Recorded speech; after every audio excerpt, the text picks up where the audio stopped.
We're now shifting our focus to asynchronous JavaScript. So what is asynchronous JavaScript?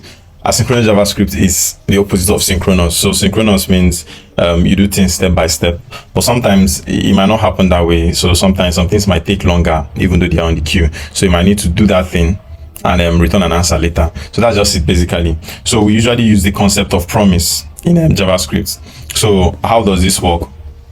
So basically what you do in this case is like the word says, you promise somebody for a result, and then what happens is when you have that result, you return it to the person, and if you don't have the result, the person will have to wait until it comes back. So it's like a waiter.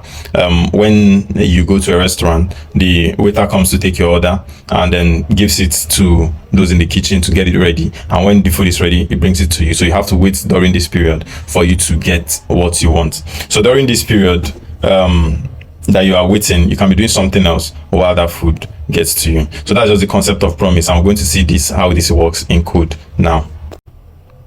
So the first one you are looking at is promise. So it takes this syntax of course a promise, and if it is resolved, it get resolved. If it is not resolved, stuff like that. All right, so let's say something like items. So let's start with a const items equal to new promise, like so, and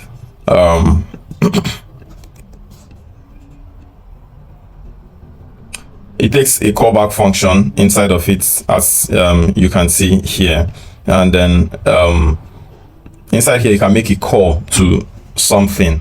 All right, so we can just leave this code that is inside of here, and then you can choose to save it. Now when you save it, it will choose if it resolves or not. Now if it resolves, it will return hello world. If it does not resolve, it will reject. All right, so I could just come inside of here and say something like, okay, resolve, so promise resolved, and if you rejected, promise rejected, something like that. So when you save this time around, getting slow network error, I'm not sure why that's happening, but this is the basic syntax of how to do it. So basically you perform an operation, and then it tells you if it is resolved or not. You can choose to log to the console to see what you have. So console.log items and see the results. Now it tells you that, hey, this promise was fulfilled and the promise was resolved, something like that. Now if it was rejected, it will also show you the same thing. I think my network is bad, but that's out of the way. But this is how promise basically look like. So what I'll just be doing here is show you the syntax. I'm sure with time you would get in touch with how it really works. Then something else we can do is the .then.catch block. So .then.catch is basically saying do this if it is successful and do this if it is not successful. So say for example, we did a promise like this. We could decide to say, okay, let me chain it and do a .then.catch like this. So .then.catch, .then would be, okay, it is successful, and .catch would say, okay, it is unsuccessful. So if you save it this time around, it will resolve. Basically everything we do now will resolve, because we are not doing anything technically wrong or right. Everything is just a console log. But this is the syntax. That's what I need you to know. And then there's the .finally block that would happen no matter what happens. So here's the thing, without the finally block, it will still work, but sometimes we need to do something no matter what happens. So whether it is successful or not, let's let the user probably know that, hey, this thing was completed. So if you save it this time around, it shows you two things. So it shows you that it was resolved and it is completed. So finally, it's not dependent on if it is successful or not. It is just something that will show whether successful or not.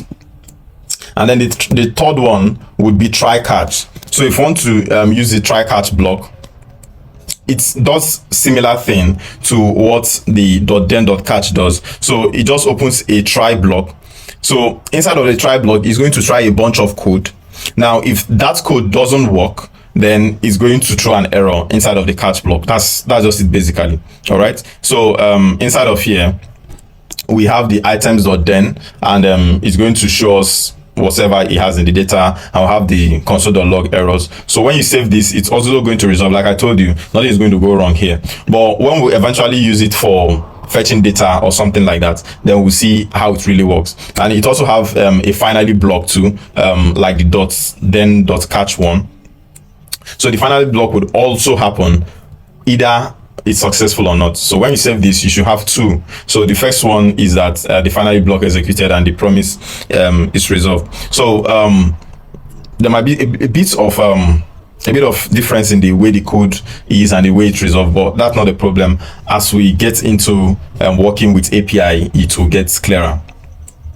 Well, but that's it basically. Now the keywords we didn't use here is async and await.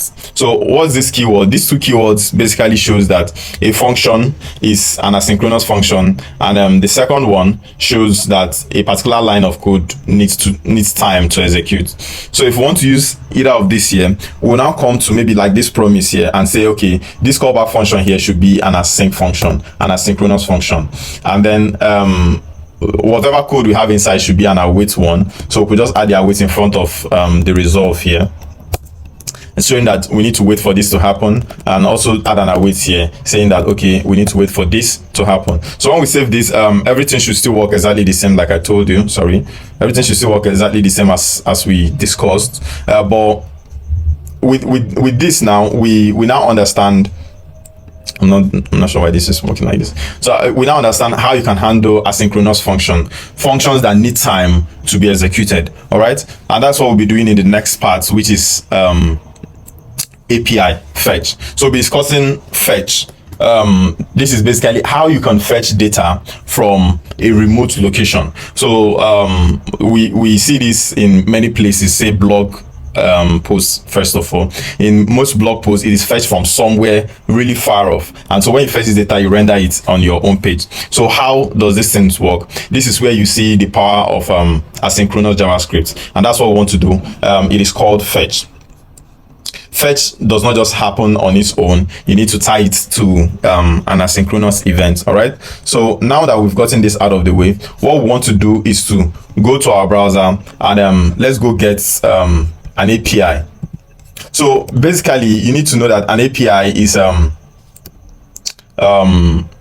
just see it as a link to a remote location where a particular data is stored that you need. All right, so we are going to pokeapi.co, and what we want to do is to fetch a particular API, a particular data. All right, so we want to fetch all possible Pokemons that we can get. All right, so we can just copy this URL. So copy clean link. This is the documentation. So if you want to check out the docs and see everything about it, you can just come down here and check it out. So if you want to get all the Pokemons, you just need to use this, I think. If you want to get a particular one, you just add that ID. So something like this, like the very one here. So that's just it basically. So let's try to fetch data now. So everything we'll see down here inside of our console. Let's clear the console and then push this to the side. So let's try this again. So this time around, we'll not be using the promise one that we did before. We'll just do maybe let's do a try catch, like this. All right. Now inside of here, let's clear all here and also clear this. I want it to be empty, but here's the syntax how it should be. So what we want here is to fetch from a database through an API, and then we'll render. So for us to do that, we start by saying this line needs time to happen, and then use the fetch keyword. Now inside of here, you pass in the link that you have copied. All right, and then you can end it here and then come to a new line, and then you want to say okay, something like data.then. So what we are doing now is data.then, and then whatever response it gives us, say response.json, we'll still convert that data that we get to return it in the right way basically. So when we save it this time around, we should get a response. So notice the response we are getting here. So we're getting two responses. The first one is the first data we got before we transformed it to a JSON data, which is this one that doesn't give us much information or much things that we need. And then the next one is the actual data that we're really looking at for. Now this might be a bit confusing if it is your first time seeing data from the database, but basically these are things we've discussed. For example, the abilities here are an array of objects. So this is the object, and this is an object of an array, object of objects, and this is boolean, this is number. If you keep looking through, you see that everything here are things we have discussed. This is an array, this is an array of objects, and like that, key value pairs and all of that. So this is how it works basically when you want to fetch data from the database. All right, so we've been able to complete fetch, so we can fetch data from the database. Now it's time for us to put together everything that we've been learning to see a result that is really cool. All right, so before the OOP, which I will breeze through in a bit, I just want us to do a project, a very short project. It would take a minute. All right, it will help us to see the truthfulness of everything we have been saying and how all of them comes together in a real life application. All right, so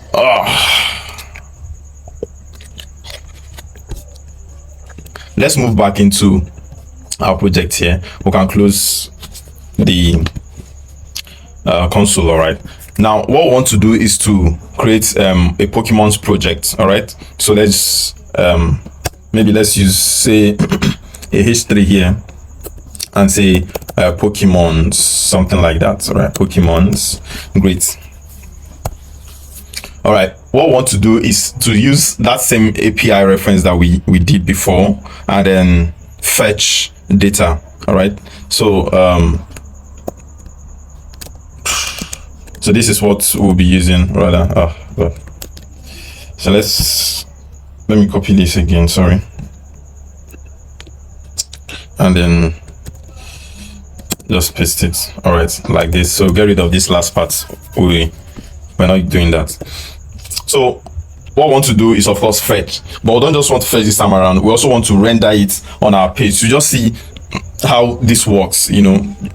Let's get started by we'll use a .then .catch this time around. All right, so the first thing we want to do is to say, hey, cons Pokemons, like that, and that would fetch for us the data. The next thing we want to do is Pokemon .then .catch, just as we did before. So .then gives us a response and convert it to JSON, then we log it to the console, but that's not what we're doing this time around. I'm just showing you what the code is all about, and then if we have an error, we log it to the console. But this is not what we want to do this time around. Since we fetched the data, we want to get the Pokemon, so we'll say Pokemon's equal to data the results, because maybe let me explain this a little bit so that it is clearer. So let me save this and let me open my terminal so that you see what we are doing here in the terminal. So here in the terminal, if you open this object, it shows 3 keys. So the first one is count, the next one is next, the next one is previous, and then there's the results. So this result is what contains everything we are looking for. It contains all the list of Pokemon, and there is 20 Pokemons here. So if you open each of these objects, you have a name and a URL. So what we are saying here is we want to get list of these Pokemons, and for us to get that, we need a data.results. Now that we have this, we want to render this on the page. All right, so for us to do this, we could start by setting a particular maybe section. So first things first, let's do const section. And so we want to do document.create element, and we are creating a section. All right, so at the end, this is supposed to appear on the page. Now that we have this, we now want to loop through the Pokemons that we already have. So now that we have this, let's do maybe a for loop and navigate through everything we have. All right, so we can do a for of, so let's Pokemon of Pokemon. So what we are doing here is, the first thing, we are creating a h2 element, but I don't want it to be a h2 element, by the way. And for this section, I think I should change this section to maybe I should change the section to an unordered list. So let's make it an unordered list. All right, like that. And then here this list should be an li. So let's make this an li instead of what we have here. So an li, and then we also want to create an anchor tag. All right, so let's get rid of this, please. An anchor tag. So we'll do a const a.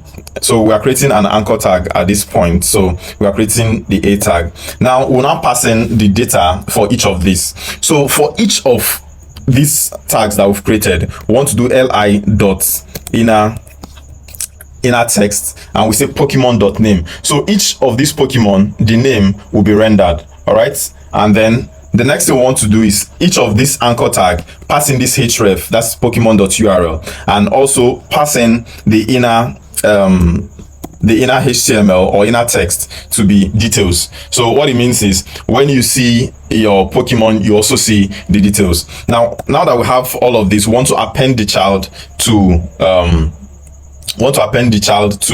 the another list that we have created. So we could do li and append the a, or we could just append it direct to the ul. So let me append this a to the li, and then I will append the li to the ul. All right, so we'll do ul.append child, and then finally we want to add the whole of this another list that we've created to the body. So we'll do document.body.append child. So once we do this, everything should be good. So if we save this, we should have Pokemons on our screen. So let's save this and see what happens. So you see now that we have a list of Pokemons with their details. So if you click on this first one, click on the details, it should take you to a page where you can see more details about this Pokemon. Forget about what it looks like here, but you can rearrange it by clicking on this pretty print to see more details. You can drop right into that at your own time. Any of this one that you click on, you should have it navigating you into a new page like this, and that is where you fetch those details. So this is a project, and this is a Pokemon's project that helps us see everything that we've created, how everything comes together. So for example, we see how we could declare a variable here, which is a Pokemon's. We see how we could create elements here.